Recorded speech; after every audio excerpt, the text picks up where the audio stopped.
Allah expects the first thing for women to be is good.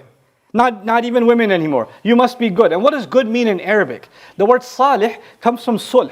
Sulh means the opposite of fighting, the opposite of corruption. Actually, when there's a conflict, then you want to make peace between two sides, you do sulh.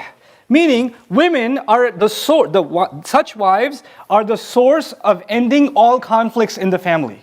They are a source of peace and reconciliation. They are the reason tempers go down. They are the reason voices are lowered. They are the source of calm. They are the voice of reason. They're the source of reform. If there is a conflict or some kind of tension, the first place that the husband looks to, when he turns to her, things are going to settle down, is going to be the wife. For some of you are like, seriously? Because all the fighting is actually... You're telling me that the place where all the fighting starts from is the place where it's supposed to end? Because I don't have any other raised voices in my house except hers. And nobody else is angry in my house except her. So the guy is the men don't take care of their end, and women don't take care of their end. And they become a source of great tension and conflict. Allah starts by saying that they are a source of reform. They are settled, they are calm, they're actually peace themselves, goodness themselves. They are the removal of all sorts of tension. That's the first quality.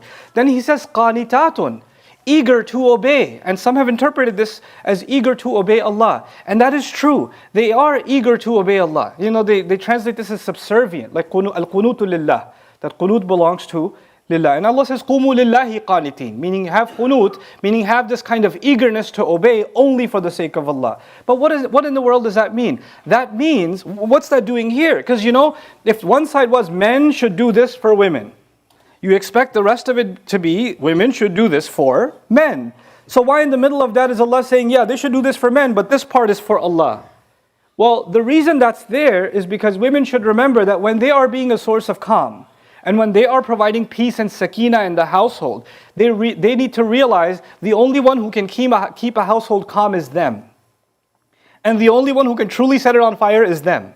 They control the emotional, like in your home you have an air conditioner control that controls the temperature. Women control the emotional temperature of a household. They control it. And they better keep it cool because this is an act of them obeying Allah Himself. This is out of their eagerness to obey Allah. They need to become a source of calm. And they both need to do that because men are taking care of them and they're being calm in return. For some people what happens in emotionally abusive relationships, one person's constantly saying, calm down, it's okay, don't be angry. And the more you say that, the other person's like, no, don't talk to me, leave me alone, etc., etc. So one person has to be upset. One of them, it's either the guy who's upset and she's trying to calm him down, or she's upset and he's trying to calm her down, and they see that as a source of kind of control or power. Like, yeah, I got him now. If I calm down now, I don't get that many points. Let me get some more juice out of this, So I'm going to keep this anger thing going. Just see how far I can take it.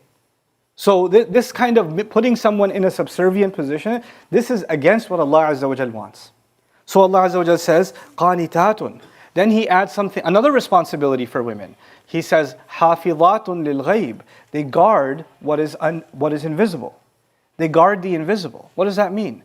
It means that when the husband's out at work, they're not doing anything the husband wouldn't have wanted them to do. They're not talking to anybody who the husband wouldn't have wanted them to talk to. They don't have any friends that the husband didn't approve of. They're not having any conversations that are behind his back. Conversations that are private between husband and wife are not being shared with her mother or her sister or whoever else because they're supposed to guard that. There's a privacy between a husband and a wife. And just because you're having now if there's an abuse situation and he's beating you or he's cussing you or he's doing some crazy things to you, then you need to get somebody who can actually help. Not just somebody to talk to, but somebody who can come in and intervene. That's talked about in the surah later on. But when it becomes a habit, I just need to talk to somebody and you're just railing on the husband, or you're sharing things that he asked you to keep private, or you're doing things, you have connections or friends or associates or company, or you're going to places where he would never have wanted you to go to. Had he seen you there, he would have been really upset or really hurt, and you're still doing that anyway, and in your head, well, he didn't find out, so it's okay. Allah says, hafidhatun lil ghayb. They have to guard what is invisible, meaning part of the meaning is what is invisible to him. They have to guard that. بِمَا حَفِظَ اللَّهِ, because of what Allah ordained should be guarded. You see, now the equation is balanced. On the one side, Allah Azza wa Jal told men, you have to spend because Allah has put that responsibility on you. بِمَا فَضَّلَ اللَّهُ بَعْضَهُمْ عَلَى بَعْضٍ وَبِمَا أَنْفَقُوا مِنْ أَمْوَالِهِمْ. On the other side, حَافِظَاتٌ لِلْغَيْبِ بِمَا حَفِظَ اللَّهِ. They have to guard what is in the unseen because of what Allah has decided to guard. So they're not supposed to be keeping secrets from their husband. They're not supposed to be having, passwords on their phone, and the husband says, "Can I see your phone?" No. Why? I don't. No. Hold on a second. Let me erase everything. Okay, now you can see it. Why? There should be the only one you can keep the private life of a wife is actually completely shared. You are their libas, they are your libas. There are no secrets between husband and wife. You're supposed to be completely open with each other. Rasulullah sallallahu alaihi wasallam would share secrets with his wives. وَإِذْ أَسَرَّ النَّبِيُّ إِلَى بَعْضِ أَزْوَاجِهِ حَدِيثًا. When he shared a secret with his spouse, in his most private and most difficult moments, he turned to her. If you can't be each other's clothes, when somebody's wearing clothes, there's nothing between the clothes and your body, is there? Your clothes, the inside of your clothes, have no secrets between you and yourself and them. That's the description of a spouse, a husband and a wife. So when you're not able to guard that, and what is meant to be just for the husband and what is meant to be just for the wife is going somewhere else, then that's a violation of what women are supposed to do. And these are just few things that Allah mentions, that this is actually how the balance is maintained between the two sides. الرجال قوامون على النساء بما فضل الله بعضهم على بعض وبما أنفقوا من أموالهم. And on the other hand, فالصالحات قانتات حافظات للغيب بما حفظ الله. I know that I'm going to put this on social media. You know what's going to happen? But what about this? What about this? What about this? What if he's crazy? What if she does this? What if she does that? Everybody's concerned about the abuse from the other side. And if there is abuse, it's real. I acknowledge that it's real. But what I wanted to elaborate first and foremost is, how does Allah expect things to look? Not I expect or you expect. How does Allah expect the relationship to look? What are some of its most fundamental pillars? That if they are not there, then they should be the first priority before anything else. Before we fix, marriage can have 100 problems. A family can have 100 problems. If these few things that I've mentioned are still a problem, then everything else is secondary. This is the primary. This is the real issue. So this has to be worked on before anything else. And if this is not being resolved, this cannot be fixed, then what does Allah say? فَإِنْ خِفْتُمْ شِقَاقَ بَيْنِهِمَا فَابْعَثُوا حَكَمًا مِنْ أَهْلِهِ وَحَكَمًا مِنْ أَهْلِهَا. If you really think that this is a schism, like a canyon has opened up between them, and they can't seem to figure out how to make this work, these fundamentals aren't there, then you need to get someone worthy of counsel, some wise person, some sensible person that can represent her side, from her family, and get somebody representative from his family and get them to talk it out. Nobody else should get involved. Nobody. This is not a dinner conversation. This is not some interesting subject at an Eid party. Those two are having trouble. This is not for anybody else. This is one responsible person who cares, who understands things, and is not emotionally all over the place. Not an angry person from her family. One calm, level-headed person from his family, and they can have a mutual meeting to try to figure things out. If things work out, okay. If things don't work out, that's okay too. That's okay. This is how things are supposed to be solved. This is how hatred is not created. And you know what happens a lot of times? People remain in broken marriages, and they don't get anybody involved, and they don't fix what's broken, and they develop hatred towards each other.